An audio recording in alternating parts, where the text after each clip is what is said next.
Welcome you back. We're going to be starting a new series of studies today called Being Pillars in the Temple of God.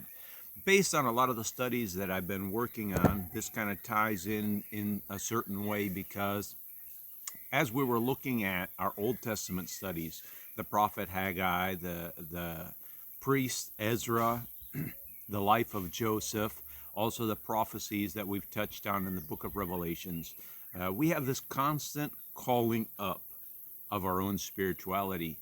And so that's kind of going to be what this is about. It's becoming the pillars in the temple of God. We know that in certain countries there are a lot of earthquakes. And of course, that's important to think about because if someone was going to build a pillar that was strong and could resist the elements of today, there's a lot of things you got to take into account. And I think that's very much important in our spiritual life. And so we're going to get into this. When the world is shaking, when everything is falling apart, God is always steady and constant. We must depend on and learn from God for our strength. And as you can see in the image, there's a very sad picture here. An earthquake, buildings destroyed, perhaps even lives taken. Definitely a social shakeup, definitely an economic shakeup. Destruction in every way. And of course, that's important as we're thinking about the pillars because in this construction, I come from an engineering point of view. In university, I studied to be an engineer, design engineer. And so I think about these buildings and I think, what could have the architect and the engineer working together have done to build these buildings to prevent this tragedy? And of course, as a minister, I think about the same thing because spiritually, this is oftentimes what we're looking at. When we look at the world around us, too often the tragedies of this life derail us spiritually. And so we need to have our strength in God. In Revelations chapter 3, verse 12, this is in the promises and also God when he's talking to the seven church. And he's telling them both the good things and the bad things they've done. But in almost all of them, there's always a promise. And this promise here stands out to me for this study. Revelations chapter 3, verse 12. Him that overcometh. And that's probably the most important word in this verse. Him that overcometh. That overcometh is, it speaks a lot about what we're going to have to do. It speaks a lot about what's before us. Oftentimes, when it comes down to the Protestant churches of this world, a lot of people talk about grace, and of course, a lot of people talk about being saved by grace. And basically, once you come and accept Jesus Christ as your personal Savior, everything's hunky-dory and good. But this word overcometh, this has a lot of meaning in it. No matter what religious background you come from, it's calling us up to something. And that's what we need to discover. What is that something it's calling us up to? Because what's the point of spending our days going to church, praying, and reading the scripture if in the end we haven't overcome? That's where we've got to really focus. And so, the verse, him that overcometh will I make a pillar in the temple of my God, and he shall go no more out, and I will write upon him the name of my God, and the name of the city of my God, which is the New Jerusalem, which cometh down out of heaven from my God, and I will write upon him my new name.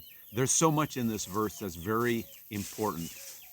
What we're seeing here in chapter 3 of Revelations is a distinction between Old Testament and New Testament. In the Old Testament, they were focusing always on the building of this physical temple, brick and mortar. But here it's talking about something entirely strikingly different. It's talking about this building wherein which we as individuals may be pillars. Now, that's not to say that everyone is going to be a pillar. It would be an odd-looking building indeed if everyone was a pillar. But everyone who wants to make that effort may make that effort. However, inside of this building, I suspect there are many pieces that are vitally important, but there needs to be pillars. You can't hold the roof up without pillars. And so all those things need to be taken into consideration. And of course, God knows this, and this is what He's fighting for today in our own lives and what He wants for us to do. So let's continue. Him that overcometh will I make a pillar in the temple of my God. Oftentimes when we read prophecy, we think about the words in their literal context. And I suspect sometimes when we read this in Revelations, becoming pillars may seem an odd thing to do with believers who overcome. We think of pillars in the great archaeological finds and the great ancient cathedrals and the great ancient, edifices that our ancestors have created, and even today, some enormous and very beautiful pillars in buildings and architecture today. But what we have to remember is this word temples, this word pillars and temples are figurative and symbolic. God's not building a physical temple with physical pillars that are statues of you and I. What He's building is a spiritual temple. And in this spiritual temple will be spiritual pillars. And that's you and I. And that's important for us to take into our thought process, because, especially when we talk about the restoration movement, so many people focus still in a physical temple. But if we're going to have a physical temple, then, obviously this passage is speaking not symbolically, not figuratively, but literally. And, there's probably not a lot of people in this world that are looking forward to an eternity standing in one place as a solid marble pillar. Just saying. I can't say, maybe there are people who are looking forward to some future like that, but I don't think that's the future God has planned for us. When we read in Exodus chapter 12, verse 3, just to put some perspective in this, it says, "Speak ye unto all the congregation of Israel, saying, On the 10th day of this month they shall take to them every man a lamb, according to the house of their fathers, a lamb for a house." And so there's this commandment given in the Old Testament that everyone in the house of Israel was to take to them a lamb. Now, what was this lamb about? What was it for? Now, is there still this need today to take this lamb? And I would say, yes, we still need to take the lamb. But what they didn't understand in the Old Testament is that this lamb was not speaking of a literal lamb. This lamb was speaking of something that was symbolic. And in Revelations, we go to Revelations chapter 5, verse 6, and it says, "And behold, and lo, in the midst of the throne and of the four beasts, and in the midst of the elders, stood a lamb." Here's that lamb.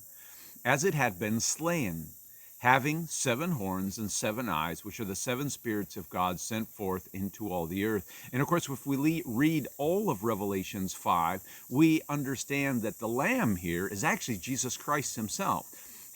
When it says here, standing as if slain, we know that he died on the cross. We know that he was resurrected, and that's what this is focusing on.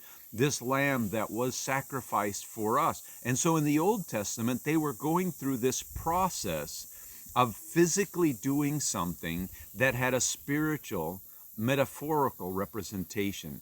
And so as they built the physical temple, they kept pointing forward, just like with the lamb. Each time they took the lamb and brought it in and did their sacrifice, it was pointing forward to something far more important.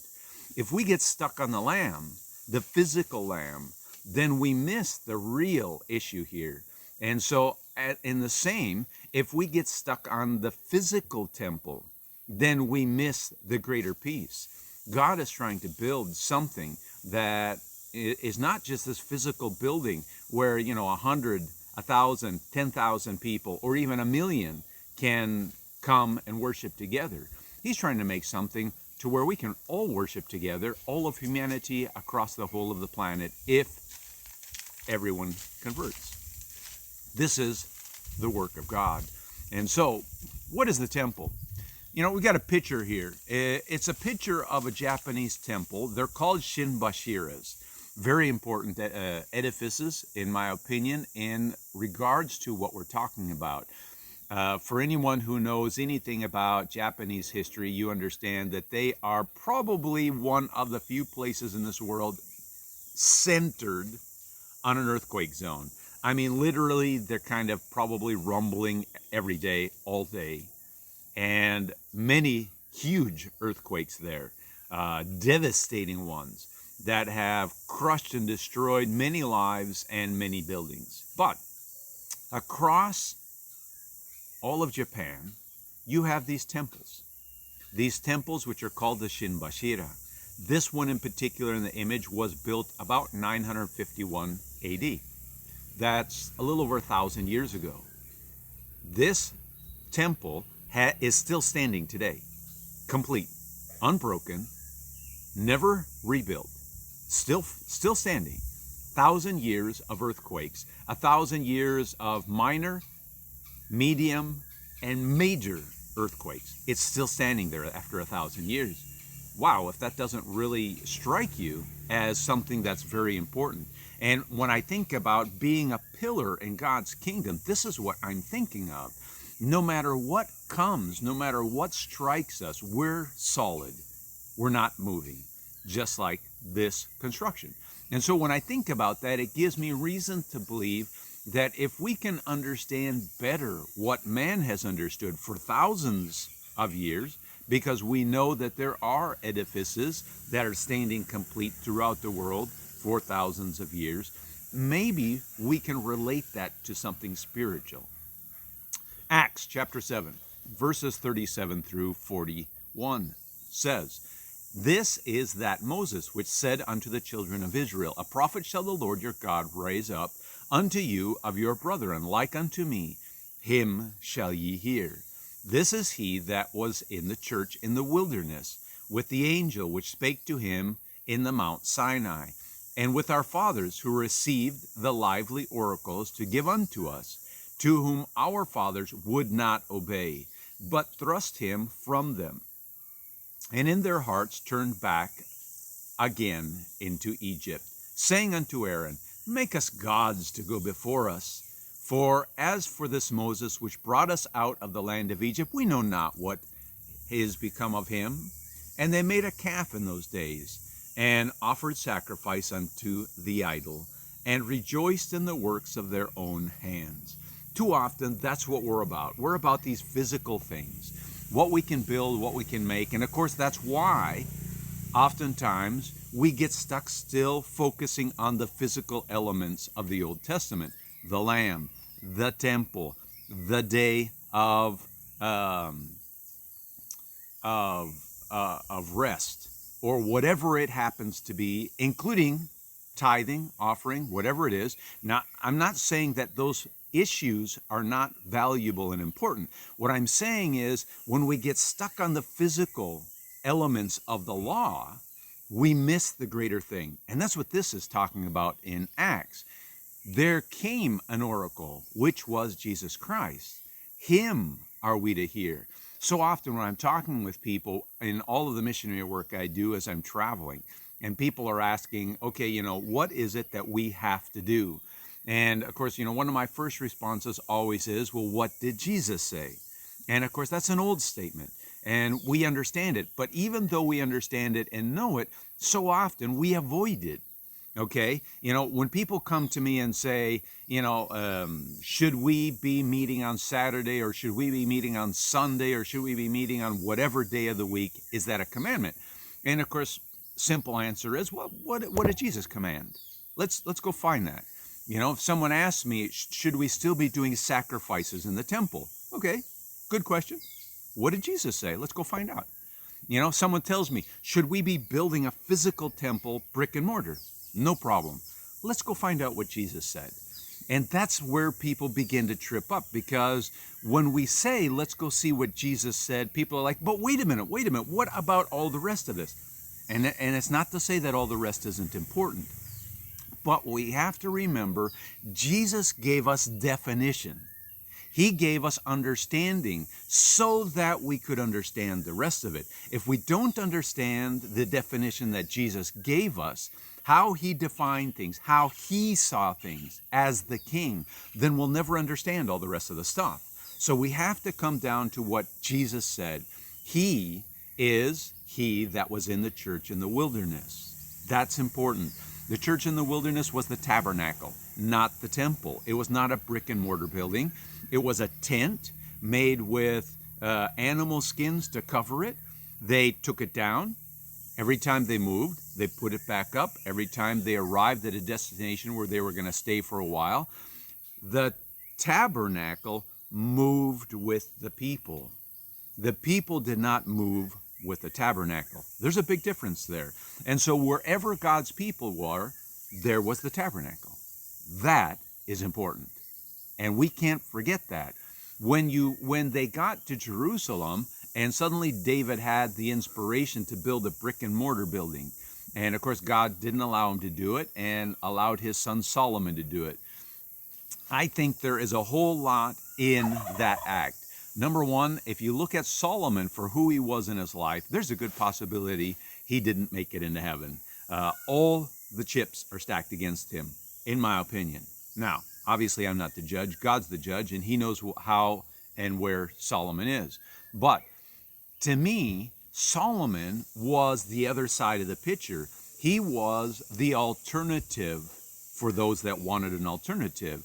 He was all about the richness of this world, the physical things about this world, the eye, the grandioso, the big, the large. And that's what he did. You know, golden nails, the whole outside of the building being sheathed in golden paper. Just fantastical, something that people could come to from all over the world and be in awe of, no matter whether God's people were living in sin and idolatry or whether they were righteous. Didn't matter. The temple was awe-inspiring. But God wasn't looking for a building to be awe-inspiring to the people. He was looking for a people to be awe-inspiring to their neighbors. And that's what this is about. In their hearts, they turned back. That's what it says. God gave them that tabernacle in the wilderness. They didn't want that.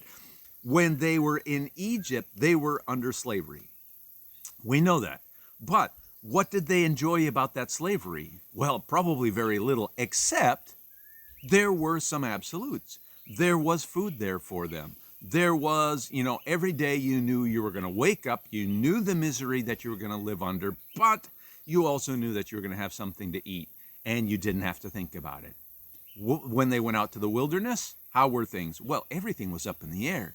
You never knew from day to day what was going to happen. You didn't even know the area you were going to be in, if it was going to be like the area you just left. One area might be semi-desert, another area might be semi-tropical, as they're moving through this wasteland, so to speak, where no one lives. And, are there going to be animals to hunt? Can you plant? Is there going to be water? All of these questions, the people didn't want it. There was too many ifs living with God in their presence. It was better in Egypt under the false idols because things were stable. Yes, they were in slavery, but that slavery gives us a sense of comfort. And unfortunately, we're still there today.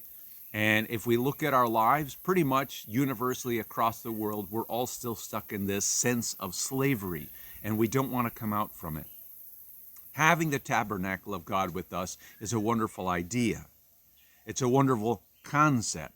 But to actually live it like the house of Israel does, unfortunately, oftentimes our hearts aren't ready. We want stability. Too often when I talk to people and talk about, well, maybe you need to do this, or maybe we as a people need to do this other thing, it's like, no. I've got a job here. I've got my retirement to think about, my 401k. I've got all these things, my family, my kids, their university. I can't put this instability in my life. And that's exactly where the house of Israel was in the Old Testament. They would not obey God. More importantly, their hearts had turned back into Egypt. They wanted physical gods. They wanted something brick and mortar that they could hold in their hands, they could point to, they could look at. And that's where we keep going. We keep going back to that. You know, when we think about the restoration movement at large, too often people are hung up on having a physical prophet. We know this is the guy, he's got the title prophet, seer, revelator. Because by having someone with that title on him, it gives us this physical thing to worship and look up to. The physical temple that we can worship and look up to.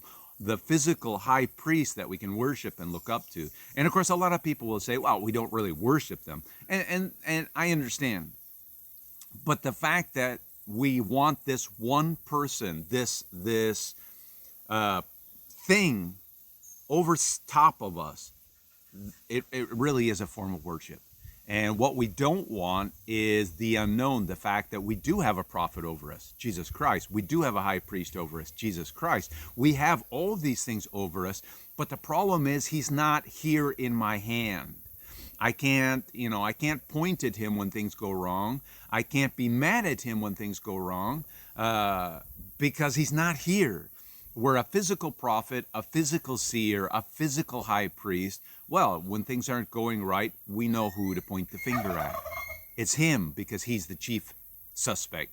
And so these are the things that cloud our minds when we're talking about all this. But we need to unravel all this and come back so that we can be pillars in this temple of God. We've got to understand it because if we remember, we are in a shaking, literally shaking.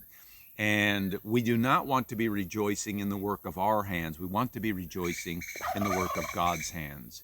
And so let's continue in this passage of Acts, verse 42 through 46. Then God turned. God wanted something great for his people. His people didn't want it. Then God turned and gave them up to worship the host of heaven, as it is written in the book of the prophets, O ye house of Israel, ye have offered to me slain beasts and sacrifices by the space of 40 years in the wilderness. Yea, ye took up the tabernacle of Moloch and the star of your god Remphan, figures which ye made to worship them, and I will carry you away beyond Babylon. There's the promise. They haven't technically in the story leaving Egypt, they haven't even got to the promised land. And already God's saying, I'm going to take you all the way past Babylon. I'm going to spread you to all the corners of the earth. Why? Because you refuse to see things from the right angle. Verse 44, our fathers had the tabernacle of witness in the wilderness. They had it all, as he had appointed, speaking unto Moses, that he should make it according to the fashion that he had seen. So Moses had seen this vision, and the tabernacle that they had, all of this he saw in a vision, and what he did was he made an earthly copy that would give us a representation of celestial things. Verse 45, which also our fathers that came after brought in with Jesus into the possession of the Gentiles, whom God drave out before the face of our fathers unto the days of David. And so they had the tabernacle. They had it with them. They even took it into the Holy Land. Verse 46, who found favor before God and desired to find a tabernacle for the God of Jacob. This physical tabernacle wasn't good enough. Having the tabernacle with them wasn't good enough. Verse 47 and 48, but Solomon built them a house. Howbeit, the Most High dwelleth not in temples made with hands, as saith the prophets. So along came God and said, look, you guys do what you want. But I just letting you know, I don't actually live in a house built by your hands. What a stunning revelation. They didn't get it. It went right over their heads. And for so many people today, it's still going over their heads because I keep hearing people, even in the larger Protestant world, they keep talking about the new temple to be built in Israel on the Temple Mount. I'm like, whoa, you guys missed it. God doesn't dwell in these things. Whether it's the Protestant movement, whether it's, even some of the greater religious movements out there, Catholicism, Greek Orthodox, whether it's the Buddhists or the Hindus, whichever religious groups it might be, that love making these huge temples, these huge buildings, these huge edifices that really are full of art and beauty. They don't understand. It's going over their head. God's not about that. What God wants is to build us. His temple is that his people have the tabernacle with them, that God is with us. That's what he's wanted to build all along, and we've missed that mark, and we haven't prepared. And so, generally speaking, we're not pillars in the temple of God because we've been missing this. We keep looking at these physical things, and we're not building what God wants us to build. 1 Corinthians 16:7, know ye not that, there it is, ye are the temple of God, and that the Spirit of God dwelleth in you. If any man defile the temple of God, him shall God destroy, for the temple of God is holy, which temple ye are. So important, those words. And if we've comprehended the whole concept from the beginning of the Old Testament, then this makes sense. But if we've convoluted it like the house of Israel, whose hearts were not ready for a tabernacle, they wanted to go back to Egypt. In Egypt, everything was brick and mortar.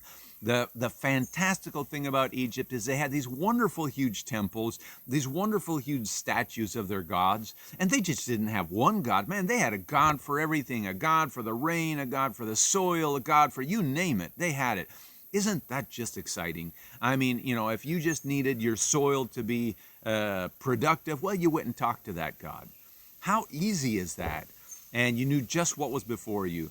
Having this tabernacle where, you've got this cloud that goes before you during the day, or this fire that goes behind you at night, or whatever, it's like, this is so, not physical.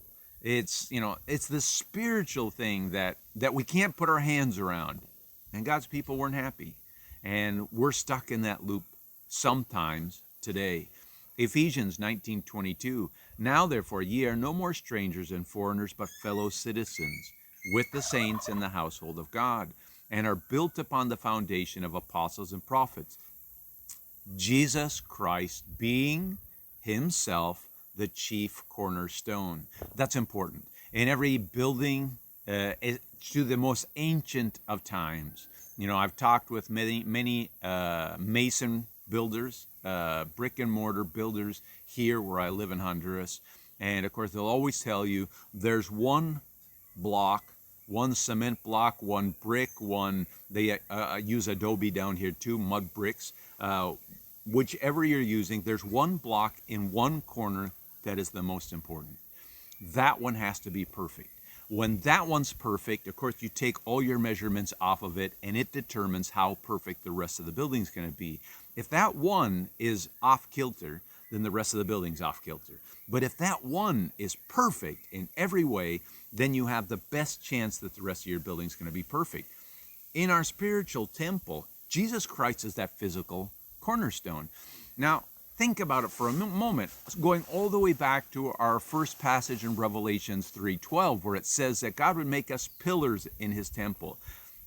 If this is a physical pillar, a physical brick and mortar type pillar, then this first chief cornerstone is a physical chief cornerstone, in which case when we talk about Christ's second coming, it ain't happening because he's part of this physical building.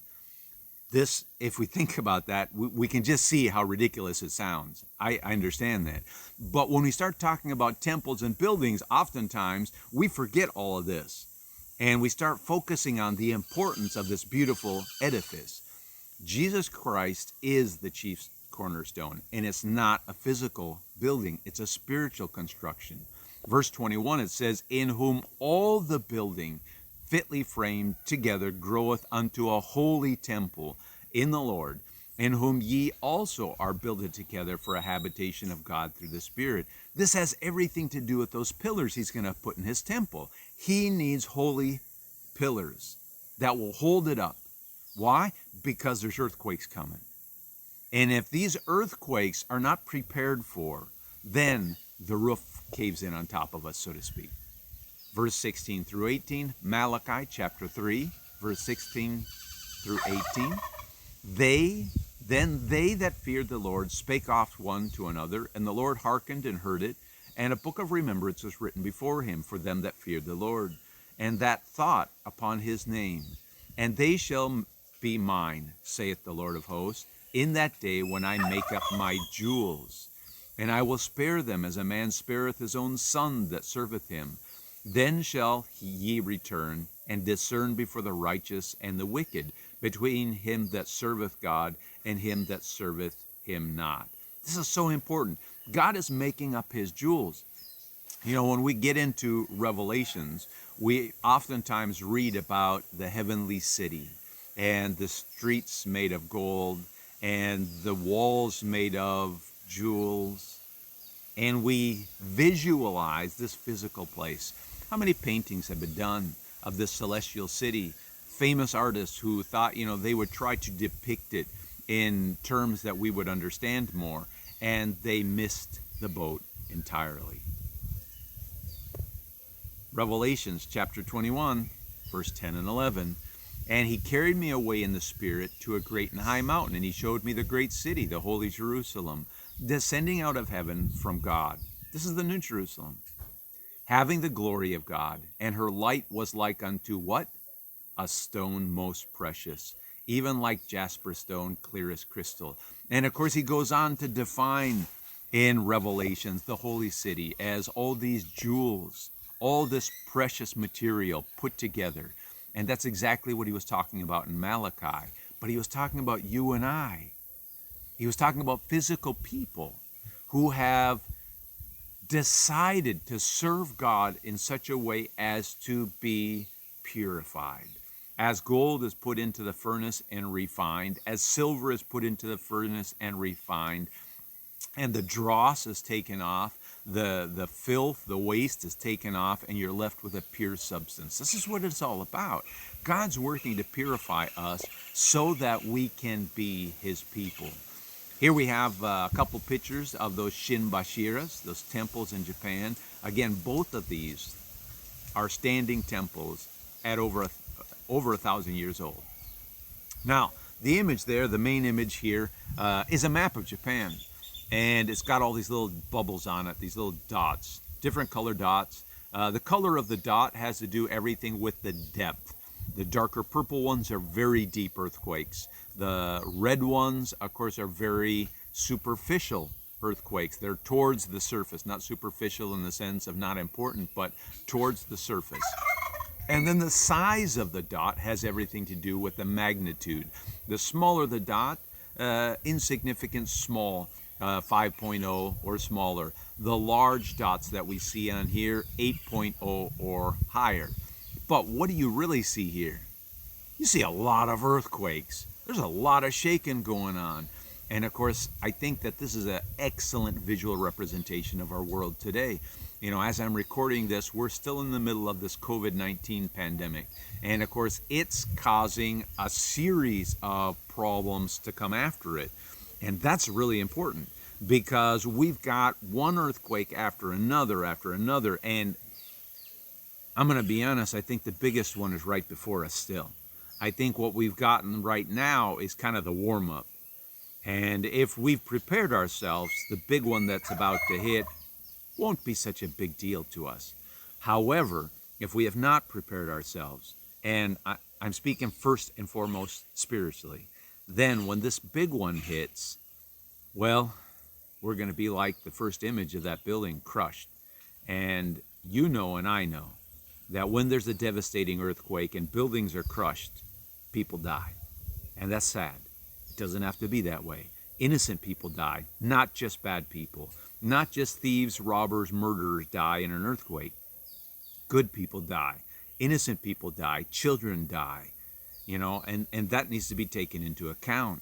Because as the earthquake trembles around us, we may or may not let go of the gospel of Jesus Christ, in which case we may have a very profound effect on the people who are around us, including our children and grandchildren.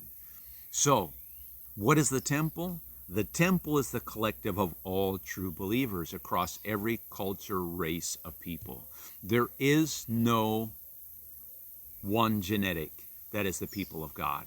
It's the true believers. Jesus Christ said it very aptly in 3 Nephi chapter 12 when his people were asking about the name of the church. He said, my people are those that take my name and follow my commandments. It's just that simple. There's no race in this at all. God's people are across every culture, across every people. And this is important to remember, because as humans, we have this natural tendency to want to hold up our nationality as the best and most important, or not even necessarily our nationality, our country as the best and most important. And what an insult that is to all the rest of the house of God. This is not about one country or one race. That is so wrong in its perspective. This is about God's people, which are across multiple ethnicities and across multiple countries.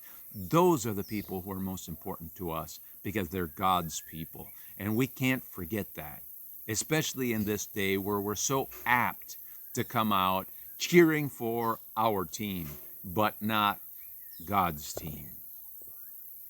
If we're all the temple, then what do the pillars or the columns mean? Well, I hope that through the course of what we've been talking about here, you're getting some kind of a visual representation in your mind of what these temples mean and what these pillars mean. If not, we're going to be getting into that across the course of this study. We're going to be talking about multiple issues and, of course, more importantly, focusing on why, if we're not strong pillars, it can be so devastating, and how we need to be strong pillars. Because if we're not strong pillars, well, there's bound to be a lot of sadness around us. And it doesn't have to be that way. The scriptures tell us that God made man to have joy. That's what it's about. Let's pursue that goal in the righteousness of God. Let's shed to the wayside the dross of things that have no value. And let's focus precisely on God and his kingdom and what he's doing. That should be first and foremost in our way of thinking. As I said, the Shinbashira here, the Japanese temples, I think are an exemplary example for us. The second picture I have on this last slide here is a cement column. It's a new technology that they're working on right now. You can kind of see it's got this cool little twist to it. This is a bunch of 3D printed cement pieces. This is a puzzle, you might say. They're just stacked up one on top of each other. Each piece is small, say maybe 2 foot by 2 foot by a foot, roughly speaking. Each piece is just stacked. They've got special ones. They put the 4 base ones in, and they got 4 more that go in, and each one goes in as you go up. There is no tie-in material. These literally are sitting one on top of another, no mortar in between the joints, no epoxy, no binding agent between the joints. Just the pieces are stacked up on top of each other. This is a new idea for pillars. And literally, this pillar can withstand most earthquakes. You shake the world and it just stands there. And that's awesome, because that's what we need to be. That's kind of an ideal for us as believers. This idea that the world can shake, let it rumble. But we're not moving. As God himself says, I am the same yesterday, today, and forever. Thus, we should be aspiring to something just like that. Pillars that are always there and that can be trusted in. I hope this study benefits your day and gives you some hope and some inspiration, maybe even some direction in your life. We're going to be continuing this in various parts, thinking about the building of these pillars and what happens when pillars aren't ready. I thank you for your time spent with me. May God bless you in your day.